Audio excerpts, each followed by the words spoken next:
নমস্কার বন্ধুরা, সবাইকে স্বাগত রাজেশ কিচেনে। আজকে চলে এসেছি একদম ধামাকাদার অন্য একটা হারিয়ে যাওয়া রেসিপি নিয়ে। এই রেসিপিটি সাধারণত আমার ঠাকুমা করে দিত, এবং এই রান্নাটা খেলে একবার যে খাবে সে কিন্তু বারবার খাওয়ার একদম আশা রাখবে। এই রান্নাটা একদম তাজা শীতের শিম দিয়েই হবে, অলরেডি বুঝতেই পারছেন।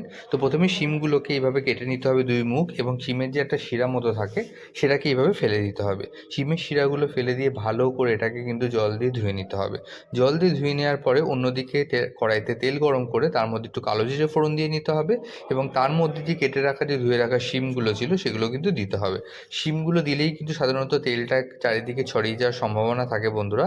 তাই জন্য একটা ছোট্ট টিপস, যদি আপনারা কড়াইতে কালো জিরে দেওয়ার পর যদি হলুদ দেন এবং তারপরে শিমগুলো দেন, তো সেক্ষেত্রে কিন্তু এই তেলটা চারিদিকে ছিটে যাবে না, এবং এক্ষেত্রে আপনারা কিন্তু রান্না করতেও সুবিধা হবে এবং চারিদিকে তেলটা ছড়িয়েও পড়বে না। একটা ছোট্ট টিপস থাকলো রাজেশ থেকে। তো এরকম ছোট্ট টিপস আমরা দিতেই থাকি বন্ধুরা। তো অবশ্যই আমাদের ভিডিওগুলো ফলো করলে এরকম অনেক কুকিং হ্যাঙ্কস আপনারা দেখতে পাবেন। দেখুন, এইভাবে আমরা শিমগুলো দিয়ে ভালো করে ভেজে নেবো, এবং উল্টে পাল্টে কিন্তু দুপারে ভেজে নিতে হবে। এবং এটাকে ঢাকা দিয়ে, যেহেতু শিমটা একটু শক্ত হয়, তো ঢাকা দিয়ে কিন্তু এটাকে আপনাকে করতে হবে যাতে সুন্দরভাবে এটা সেদ্ধ হয়ে যায় এবং প্রপারভাবে কুক হয়। এবং মিডিয়ামটা যেটা মানে ফ্লেমটা যেটা, সেটা লো টু মিডিয়াম ফ্লেমেই করবেন, হাই ফ্লেমে করবেন না।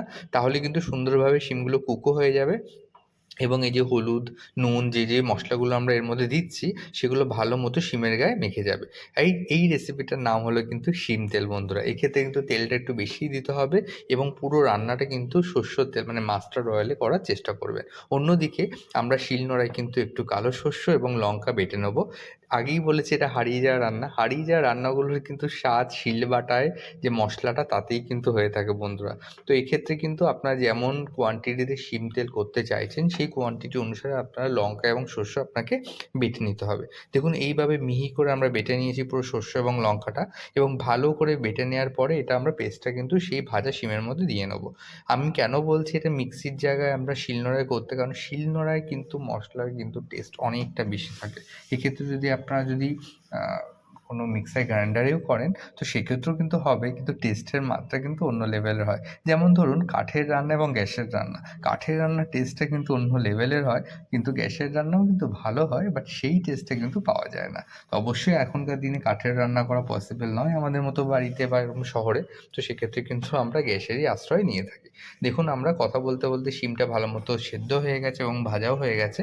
এর মধ্যে আমরা যে সর্ষে এবং লঙ্কার যে পেস্টটা ছিল বেটেছিলাম শিলনোড়ায়, সেটা এর মধ্যে দিয়ে নিয়েছি, এবং দিয়ে নেওয়ার পরে এবং ভালো করে এটাকে মিশিয়ে নেবো।